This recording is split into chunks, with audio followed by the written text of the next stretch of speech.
ಸನ್ನಿಧಿಗೆ ಬಂದು ಅಲಂಕರಿಸುವಂತ ನಮ್ಮ ನಿಮ್ಮೆಲ್ಲರ ಭಾಗ್ಯ ಉದಯ ಆಗಿದೆ ಈ ಕ್ಷಣ. ಏಕೆ ಸಂಸಾರ ರೋಗ ಶಗನಿ ಕರಣಂಶದಾನಿ ಕಲೆ ಮಮನಿಕಾನಿ ಚತುರಾನ್ಯ ಅಮೃತಾಕ್ಷರ ರಾಮಾನುಜರಿಂದ ದಿವ್ಯವಾದ ಸಂಸಾರ ರೋಗವನ್ನು ದೂರೀಕರಿಸಿ ದಿವ್ಯ ಭಗವದ್ ಅನುಗ್ರಹವಾಗುತ್ತೆ.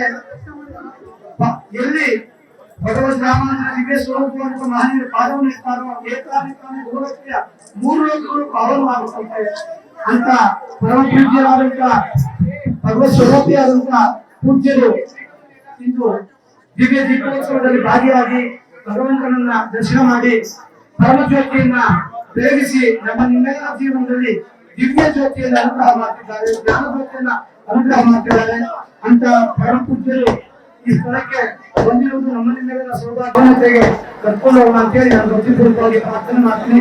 ಬೋಲೋ ಶ್ರೀ ಭಗವದ್ ರಾಮಾನಂದ ಸ್ವಾಮಿ ಸದ್ಗುರು ಮಹಾರಾಜ್ ಕಿ पुण्यां भोज विकासाय पापत्वाय श्रीमान रामानुज दिवाकराय अनेकत रामानुज पदां भोज समश्चयन शालिनः सिद्धोपायं पादया मातरमाधवं गादाभि द्राविडी विद्या श्री गौरां पानुपास्महे कृष्णानुभूति संभूतान् राधामालान् गुणोज्ज्वलम् कृष्णायार्पितवत्यै स्यात् गोदायै नित्यमङ्गलम् तस्मै रामानुजार्याय नमः परमयोगिने यः श्रुतिस्मृतिसूत्राणाम् अन्तर्गतः ಮಾತುಗಳು ಬರ್ತಾ ಇಲ್ಲ, ಭಾವನೆಗಳಿಂದ ಮನಸ್ಸು ತುಂಬಿದೆ. ಭಗವಂತ ಈ ರೀತಿಯ ಪರೀಕ್ಷೆಗಳನ್ನ ಅನೇಕ ಸಂದರ್ಭಗಳಲ್ಲಿ ಮಾಡ್ತಾನೆ. ಇದು ಭಗವಂತನ ಕೇಶವನ ಲೀಲೆ. ಇದು ಮಾರ್ಚ್ 5ನೇ ತಾರೀಕು ಕೊಂಡನೂರಿನಲ್ಲಿ ಭಕ್ತಾನಂದ ಸ್ವಾಮಿ ರಾಮಾನುಜರ ದಿವ್ಯ ವಿಗ್ರಹ, ಭವ್ಯ ವಿಗ್ರಹ ಆವತ್ತು ಪ್ರತಿಷ್ಠಾಪನೆ ಆಯಿತು. ಆವತ್ತು ತೊಂಡನೂರಿನಲ್ಲಿ ಎಲ್ಲ ದೀಪೋತ್ಸವ, ಎಲ್ಲ ಕಡೆ ದೀಪೋತ್ಸವ ಎಲ್ಲ ನಡೆಯಿತು. ಅಲ್ಲಿದ್ದಂತಹ ಹುತ್ತದಲ್ಲಿ ಕೊಂಪನ ಬೆಟ್ಟಕ್ಕೆ ವರ್ಣಾಲಂಕಾರ ಎಲ್ಲ ಆಯಿತು. ಆವಾಗ ನಮ್ಮ ನಾರಾಯಣಾಚಾರ್ಯರು ಶಿಷ್ಯರು ಅಲ್ಲಿಗೆ ಬಂದಿದ್ದರು. ಆವಾಗ ಕೇಶವನಿಗೆ ಅನಿಸ್ತು, ಕೇಶವ ಇದಕ್ಕಿಂತ ವಿಶೇಷವಾಗಿ ಇಡೀ ಗ್ರಾಮದಲ್ಲೆಲ್ಲ ದೀಪವನ್ನು ಹತ್ತಿಸಿ ಎಲ್ಲ ಕಡೆ ದೀಪೋತ್ಸವ ಮಾಡ್ತಾನೆ.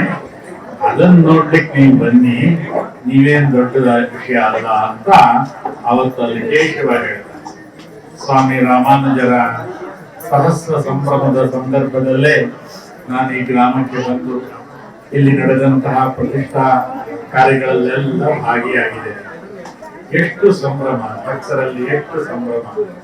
ಒಬ್ಬೊಬ್ಬರ ಹೃದಯ ಕಮಲದಲ್ಲಿ ಇರುವಂತಹ ಭಗವಂತನು ಇವತ್ತು ಆನಂದ ಸ್ವರೂಪರಾಗಿದ್ದಾನೆ, ಆನಂದವಾಗಿದ್ದಾನೆ. ಎಲ್ಲಿ ನೋಡಿದ್ರು ಆನಂದ.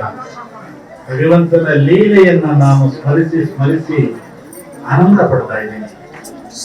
ನಮ್ಮ ನಾರಾಯಣಾಚಾರ್ಯರು, ಅವರ ಹಿರಿಯರ ಆಶೀರ್ವಾದ, ಆಚಾರ್ಯರ ಆಶೀರ್ವಾದ, ಅವರೆಲ್ಲರ ಹಿರಿಯರ ಒಂದು ಮನೋಭೀಷ್ಟ ಇಲ್ಲಿ ಒಂದು ಅದ್ಭುತವಾದಂತಹ ಕೆಲಸವನ್ನು ಮಾಡಿದ್ದಾರೆ. ಒಂದು ಹೊಸ ಸೃಷ್ಟಿಯನ್ನು ಮಾಡಿದ್ದಾರೆ.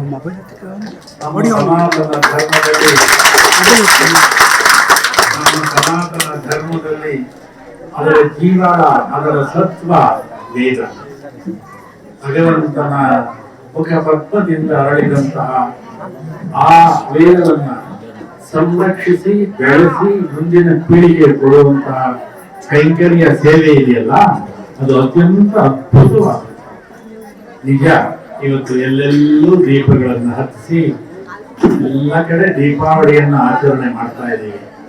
15 ವರ್ಷಗಳಿಂದ ಸತತವಾಗಿ ನಮ್ಮ ಈ ಚನ್ನಕೇಶವನಿಗೆ ಈ ರೀತಿಯ ಸಂಭ್ರಮದ ದೀಪೋತ್ಸವ ನಡೀತಾ ಇದೆ. ಅದಕ್ಕಿಂತ ಹೆಚ್ಚಾಗಿ ನಾರಾಯಣಾಚಾರ್ಯರು ಮಾಡಿರುವಂತಹ ಒಂದು ಅದ್ಭುತವಾದಂತಹ ಕೆಲಸ ಅಂದ್ರೆ ಈ ಎಲ್ಲ ಮಕ್ಕಳಿಗೆ ವೇದವನ್ನು ಧಾರೆ ಎರೆದು ಈ ನಾಡಿನಲ್ಲಿ, ಈ ರಾಷ್ಟ್ರದಲ್ಲಿ, ನಮ್ಮ ಸನಾತನ ಧರ್ಮದಲ್ಲಿ ನಂದಾ ದೀಪವಾಗಿ ಬೆಳಗುವಂತೆ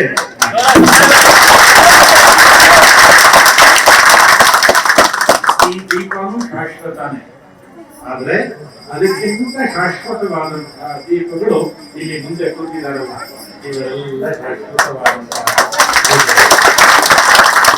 ನಾವು ಅದರಿಂದ ಬಂದು ಹೇಳಿದ ತಕ್ಷಣ ನಾವು ಯಾವುದೋ ಲೋಕದಲ್ಲಿ ಇದೀವ ಅಂತ ಭಾಸ ಆಯಿತು, ಯಾವುದೋ ಆಶ್ರಮದಲ್ಲಿ ಇದೀವ ಅಂತ ಭಾಸ ಆಯಿತು.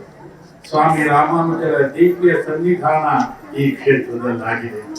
ಈಗಷ್ಟೇ ನಮ್ಮ ನಾರಾಯಣಾಚಾರ್ಯರು ಹೇಳ್ತಾ ಇದ್ರು, ಭಗವದ್ ರಾಮಾನುಜರು ಈ ಕ್ಷೇತ್ರಕ್ಕೆ ಬಂದಿದ್ದಾರೆ, ಖಂಡಿತ ಬಂದಿದ್ದಾರೆ.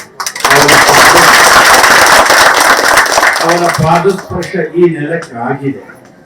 ಆ ಪಾದಸ್ಪರ್ಶದ ಮಹಿಮೆನೆ ಇಲ್ಲಿ ಇಂತಹ ಒಂದು ಅದ್ಭುತವಾದಂತಹ ಚಮತ್ಕಾರ ನಡೀತಾ ಇದೆ. ಸ್ವಾಮಿ ರಾಮಾನುಜರು ಎಲ್ಲೆಲ್ಲಿ ಅವರ ಪಾದಸ್ಪರ್ಶ ಆಗಿದೆ. ಇಡೀ ಭಾರತದ ಎಲ್ಲ ಕಡೆ ಕಾಲ್ನಡಿಗೆಯಲ್ಲಿ ಸ್ವಾಮಿ ರಾಮಾನುಜರು ನಡೆದು ಎಲ್ಲ ಚೇತನರನ್ನು ಉದ್ಧಾರ ಮಾಡಿದರು.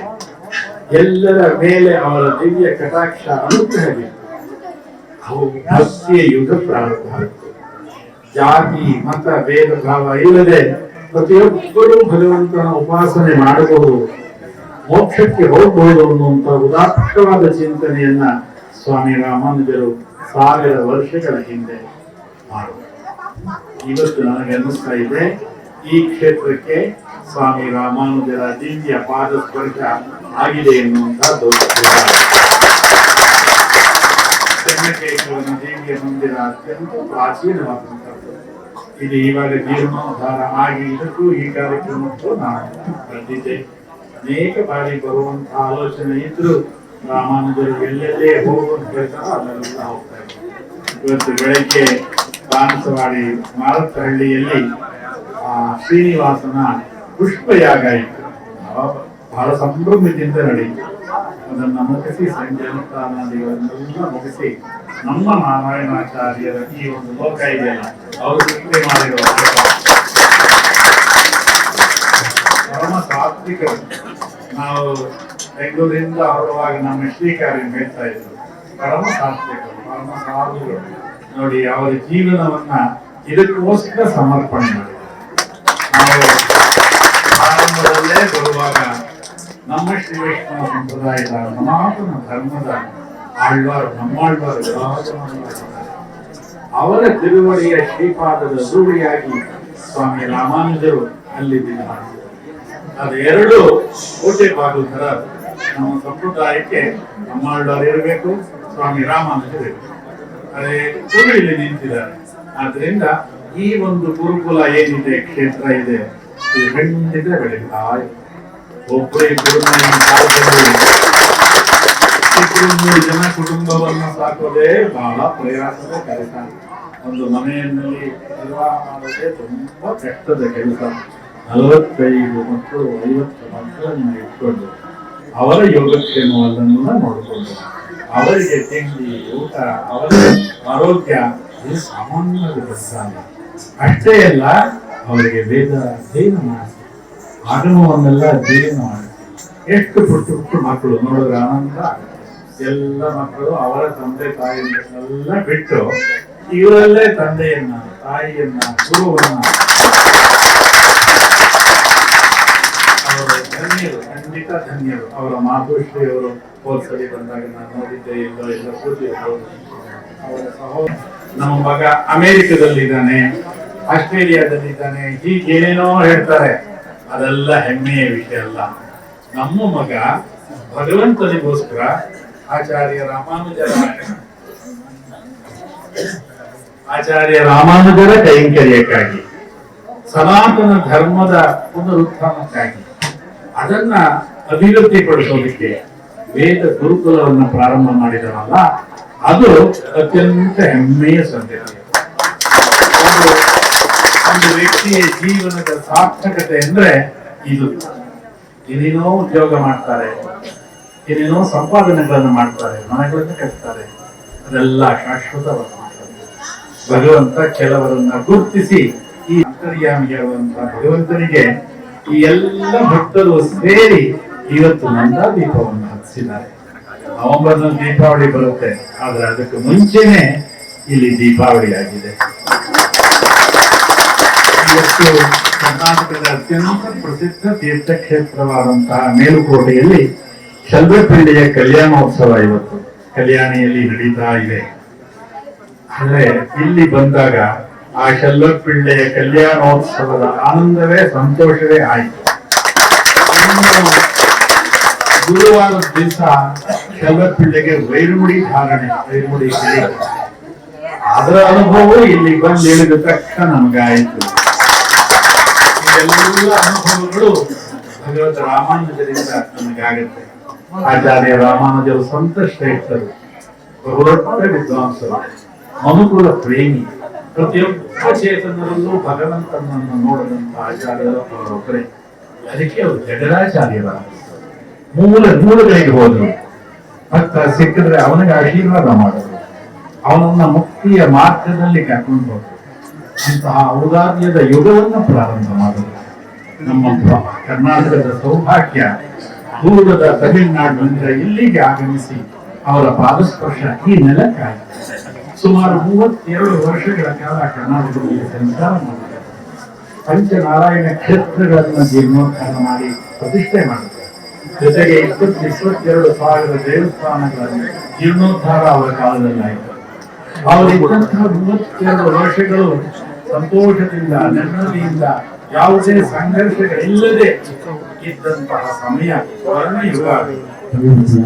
ಆನಂದ, ಭಕ್ತರ ಆನಂದಕ್ಕೋಸ್ಕರ ಅವರು ತಮ್ಮ ಇಡೀ ಜೀವನವನ್ನ ಸಮರ್ಪಣೆ ಮಾಡಿದ್ರು.